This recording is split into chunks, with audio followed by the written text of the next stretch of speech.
Barnett Rubin is a former US State Department official working on Afghanistan. He's now the director of the Afghanistan-Pakistan Regional Program at the Center on International Cooperation and joins me live from New York. Barnett, thanks so much for joining us. We've been hearing all sorts of claims this morning about the death of Mullah Omar.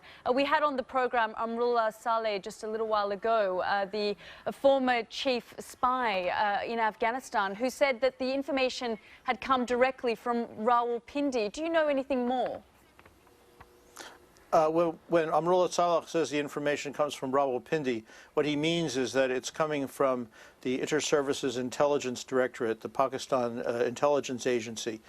I would say we don't know anymore, but the context is that since President Ghani went to Pakistan in November, Pakistan has started putting pressure on the Afghan Taliban to negotiate with the Afghan government, and a first meeting took place on July 7th.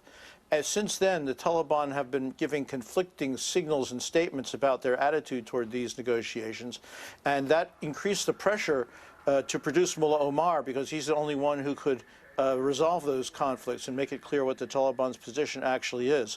And I think that the announcement today, whether it's true or turns out to not be true, is a response to those pressures. So what do you make of the timing at this very moment? Well, the timing is because of the negotiations. There's supposed to be a second round of negotiations this Friday.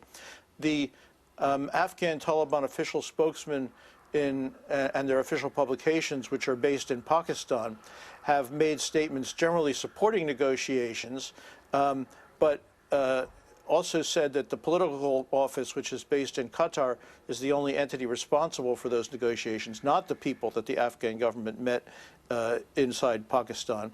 The political commission has been much more outspoken, saying that those meetings have no legitimacy. And there also has apparently been a lot of turmoil within the Taliban leadership about who actually has the right to speak for the Taliban right now. So it means there's kind of a leadership vacuum, and calls for Mullah Omar to show himself. And the result so far seems to be the confession that he is not alive. Of course, Pakistan has denied that it has harbored Mullah Omar or knows anything about his death. Yes, well, Pakistan also denied for many years that they were harboring any Taliban and there were any Taliban in Pakistan, but somehow when they wanted to, they could either arrest them or produce them for meetings. So how significant a leader was Mullah Omar to the Taliban? Is he just a symbolic figurehead? No, he was much more than that, because under the Taliban's ideology, he was a religious leader. He had a religious title, Amir al-Mu'mineen, the commander of the faithful, and members of the Taliban actually swore a religious oath of loyalty to him, bay'at, which means that he had much greater authority over his followers than any other Afghan political leader. It was really uncontested. Once he made a decision, that was it. And in the absence of that, of course, they will try to appoint someone, if he is in fact dead, they will try to appoint someone else, but it's always a question whether anyone else will have the charisma and authority to replace him. Well, we didn't see much of Mullah Omar. Can you give us more information about him, what kind of person he was and his influence over the group? Well, I also didn't see much of him, so I have no direct contact.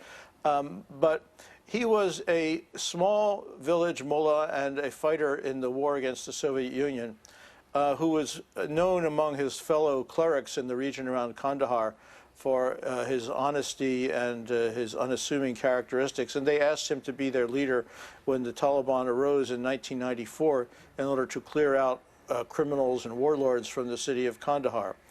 He was then elected, in a manner of speaking, to be the emir in 1996 by a gathering of ulama, or Islamic clergy, of course a gathering that he himself had summoned. And during those years, even though after the Taliban captured the capital city of Kabul, he didn't move to the capital.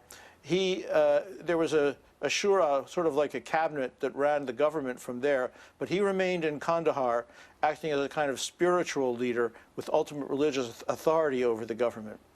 He agreed to a truce with President Karzai right after the Bonn Agreement in December 2001.